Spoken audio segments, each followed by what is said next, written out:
मशरिक़ वस्ता में हमास और इजराइल के दरमियान तकरीबन जंगबंदी हो चुकी है, या ये कहा जाए कि डोनाल्ड ट्रंप पीस डील पर एक तरह से दोनों ने रजामंदी जाहिर कर ली है। इजराइल तो इस पर तैयार ही था और अब हमास ने भी इस पर रजामंदी जाहिर कर दी है। लेकिन इस बीच जो सबसे बड़ा सवाल उठता है कि हमास और इजराइल की इस जंग में अमेरिका आखिर कहां पर है, या हमास और इजराइल की इस जंग में अमेरिका ने क्या खोया और क्या पाया। क्योंकि जो माहिरीन और जो दानिश्वरान हैं वो मानते हैं कि इस जंग में सबसे ज्यादा नुकसान अमेरिका ने उठाया है, और इसी को हम समझने की कोशिश करेंगे। दरअसल हमास और इजराइल जंग से अमेरिका ने क्या पाया और क्या खोया। आज से ठीक 2 साल पहले बाइडेन हुकूमत का वजीर खारजा इजराइल रियासत के दौरे पर आए थे।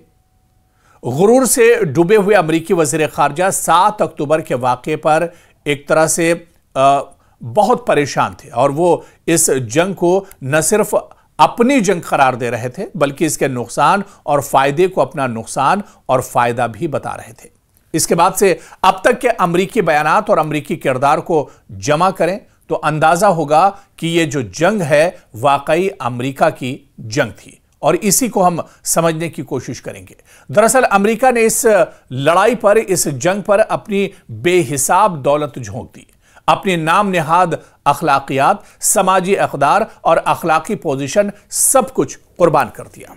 अपने तमाम तर असलाहजात झोंक दिए, अपनी पूरी डिप्लोमेसी दांव पर लगा दी, आखिरी हद तक धमकियां दे डाली, तमाम तर जंगी अखलाकियात को पांव तले रौंद डाला, आलमी अदालत का वकार पामाल किया, अक़वाम मुत्तहिदा का वकार पामाल किया, वीटो पावर का वकार पामाल किया।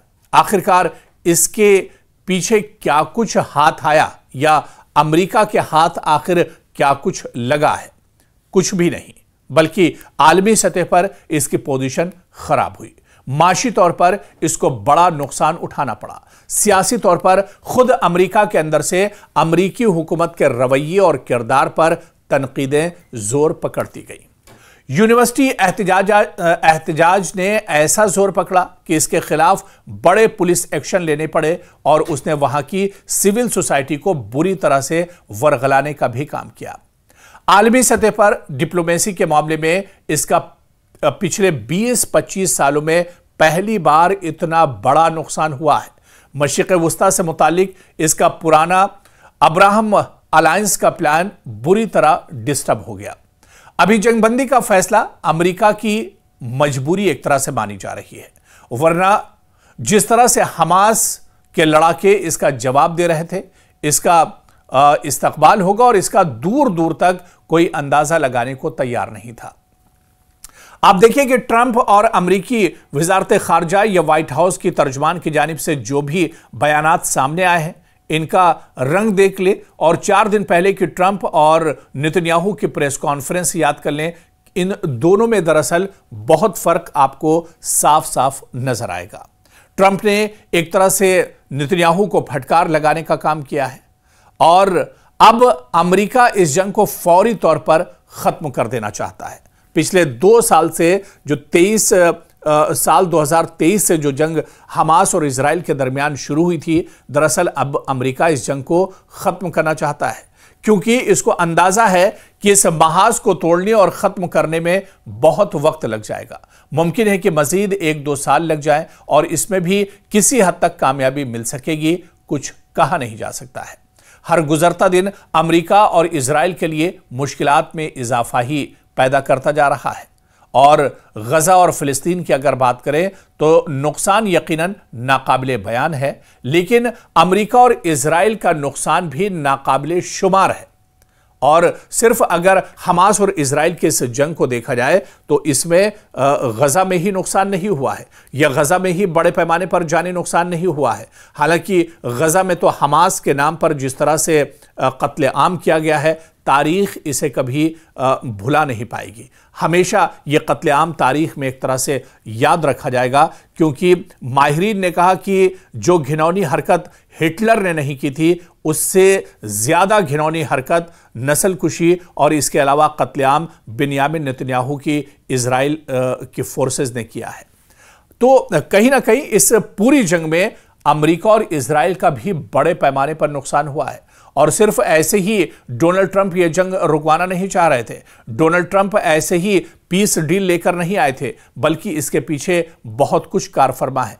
इसके पीछे जिस तरह से इजराइल पसपा हो रहा था, जिस तरह से इजराइल की परेशानियां बढ़ रही थी, और क्योंकि ये जंग सीधे तौर पर इजराइल के साथ अमेरिका भी लड़ रहा था और अमेरिका की भी परेशानियां लगातार बढ़ती जा रही थी, आलमी दबाव एक तरह से लगातार बढ़ता जा रहा था, इस्लामी ममालिक का दबाव लगातार बढ़ता जा रहा था, ऐसे में अमेरिका भी चाह रहा था कि यह जंग अब एक तरह से रुकनी चाहिए।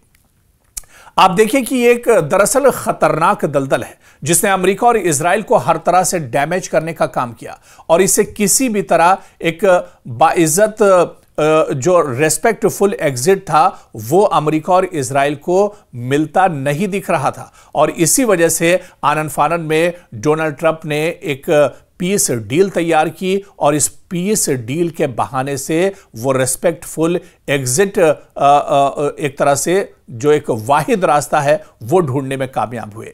और इस वक्त ट्रंप की जंगबंदी तजवीज के नाम पर जो कुछ चल रहा है वो सही तौर पर एक बाइज्जत खुरूज यानी रेस्पेक्टफुल एग्जिट ही है।